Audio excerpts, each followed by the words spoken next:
Hey guys, just wanted to get a video out showing my level 30 mage Spellblade build that I've been using. The first of the abilities that we're going to take is Chain Lightning, and that is because it applies Overwhelm and goes very well with Lucanus and his Detonation ability, which also applies Bleed and Necrosis.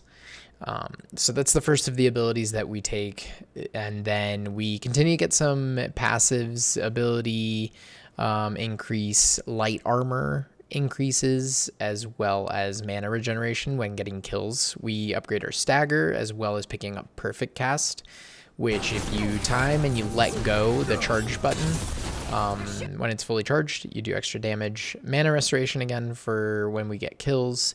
We upgrade our strike and blast abilities a couple of times in this build, as well as picking up our second ability, which also applies Overwhelm, and also detonates Lucanus ability detonates it. We do pick up two of those. It might seem kind of redundant, but I've found it to be clutch in situations, having both of those abilities which hit a lot of enemies. We also take Thunderous End, obviously, which is the ultimate for the Spellblade subclass. Right here doesn't do a lot of damage, but it's fantastic AoE. Just there, we're fighting a boss that's over a level. The third and final ability that we take is Void Blade, which goes with Harding's Sundering ability as we detonate it.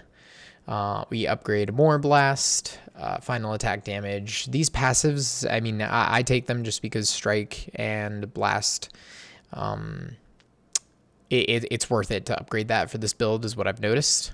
But you can kind of mess around with it as however you want. The big thing is the big three abilities. I do like Return Fire quite a bit. We'll see that later in the gameplay. Again, as well as upgrading Blast right there.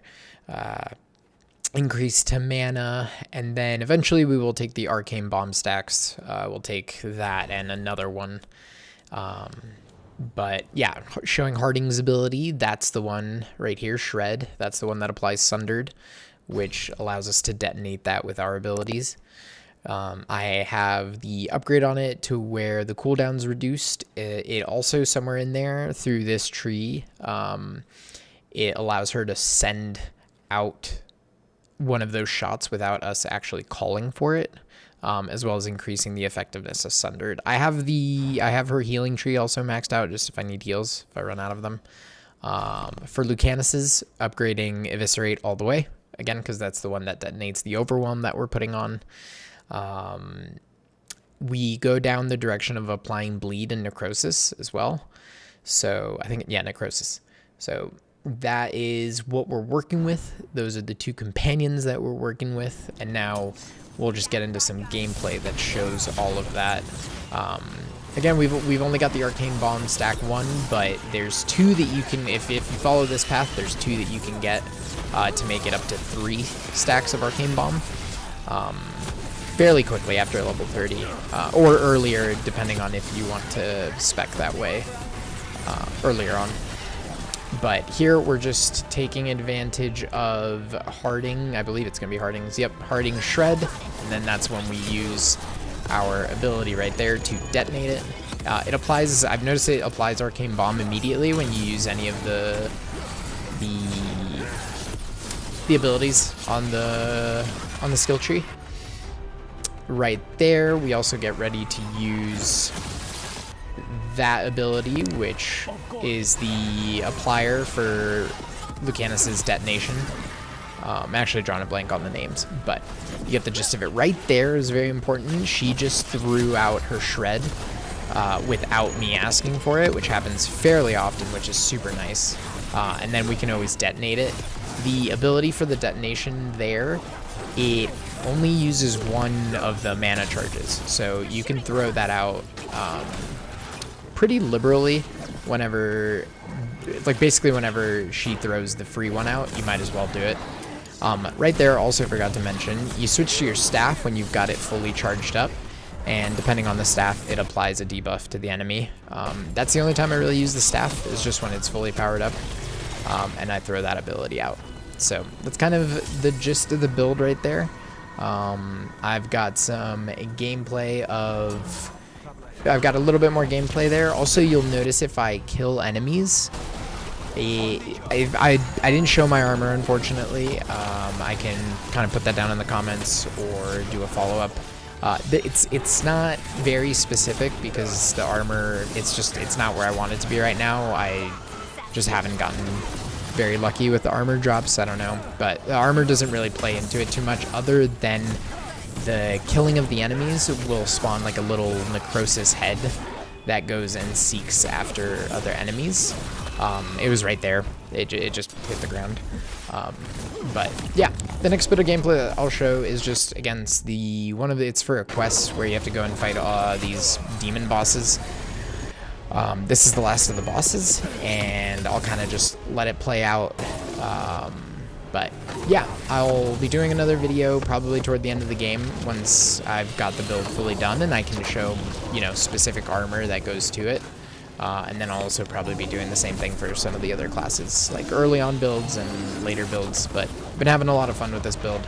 I like Harding, I like Lucanus, so it just made sense. But if you like this video, drop a like, and I'll see you guys on the next one.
gods we will stop.